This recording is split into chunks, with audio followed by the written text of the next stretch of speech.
How to slow down a video on iPhone.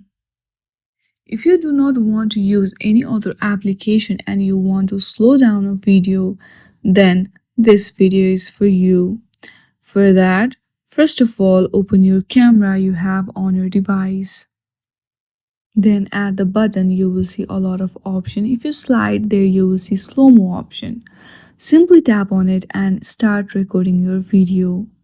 Once you start recording your video will be saved as a slow motion video.